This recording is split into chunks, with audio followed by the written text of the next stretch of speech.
As long as you write, you are a writer.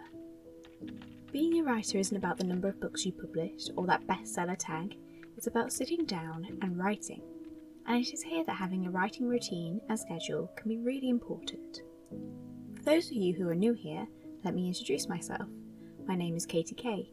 I'm a published author with 2 novels released and many more on the way. However, this was not my original career path.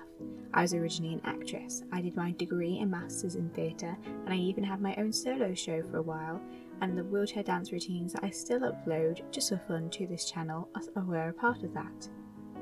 I did not study writing, and because of this I've often felt lacking. I'm still learning, still discovering new things about writing and about this industry, and I'm sure that there are other people out there, perhaps watching this video, who are like me, like to write but never studied the art, and feel a little lost within the writing world.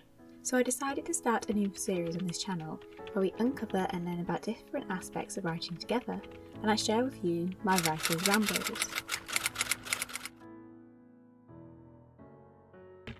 Let us begin with why having a writing routine is important and what it helps with. The first reason is that it helps with consistency and quality. No matter how much you have studied, it is the practice of writing that helps us improve. Writing is a skill, one that the more you use and exercise, the better you will get. It also holds you accountable and lessens procrastinations if you set aside a set time to write. And finally, it will help you get those story ideas out of your head and onto the page.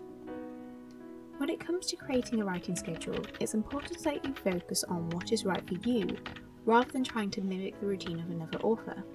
Begin with choosing the time. Some writers say that you should write every day.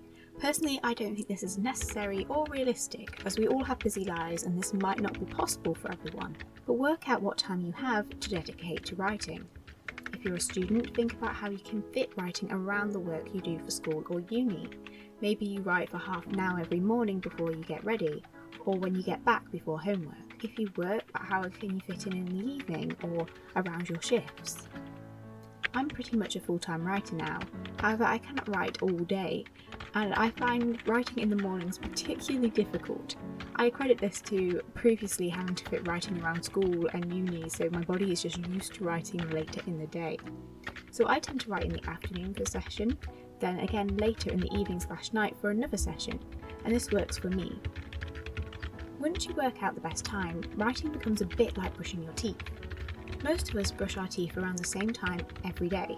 We don't really think about it, we just do it. And the more you set your writing time into your day, the more that it will just feel like a part of your day. And there will be days where you don't feel like writing, but if you create and stick to a schedule, then eventually you'll train yourself to write when it's time to write. It's important to work out how long you can comfortably write for. Half an hour or 2 hours, both can be effective if they're used to their full potential. Timer apps like Forest can be used to keep you focused within whatever time schedule you give yourself. You may also want to consider where you're going to write. If you have housemates, for example, you may find that writing in the kitchen where they are coming and going might not be the best place. If you have your own desk or station where you're only going to write, then having your notebook or laptop set up ready to go might make starting writing easier, as you don't have to prepare anything and you can just get started. It can also be helpful to create your own writing calendar. Physically schedule writing into your calendar and planners so that you have time to write. You can also use this later to set date goals for drafts and word count goals as well, all of which you can schedule in and keep yourself accountable.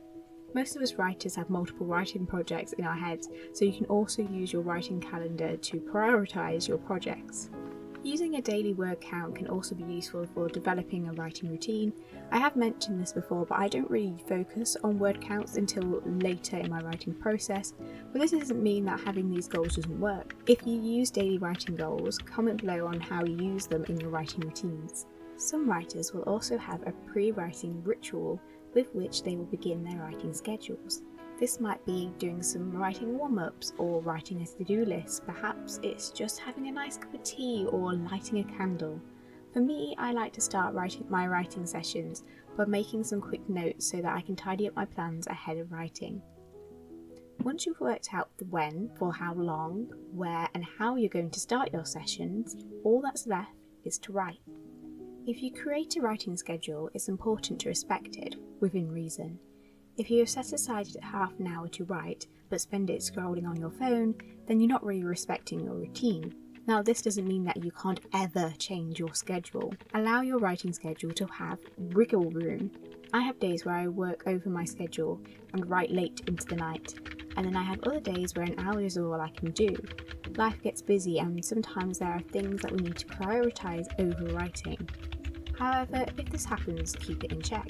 You may miss a couple of days, but so long as you get back at it, then no harm's done. Burnout is a serious and real problem, and it doesn't care about your draft deadline. Whilst it's true that sometimes we all don't feel like writing but should anyway, it's also true that we are human and we do need to listen to what our bodies are telling us. If you find yourself dreading your writing time and having anxiety over it, then it's time to take a break. Make sure you have other hobbies that you can do to take care of yourself, and don't beat yourself up if you need to take a break. You can change and develop your writing schedule so that it works for you. You are the one who needs to write. Therefore, your schedule should actually suit and work for you, not just look cool on TikTok. And that brings us to the end of this ramble. As always, remember that these are just suggestions and they may not work for everyone. It might not work for you, but that's okay. Writing is subjective and sometimes we all need to find out what doesn't work in order to find out what does. Do you have a writing routine? If so, share it in the comments below. I look forward to learning something new and perhaps you'll be able to help out a fellow writer. Until next time, my lovely bookish friends.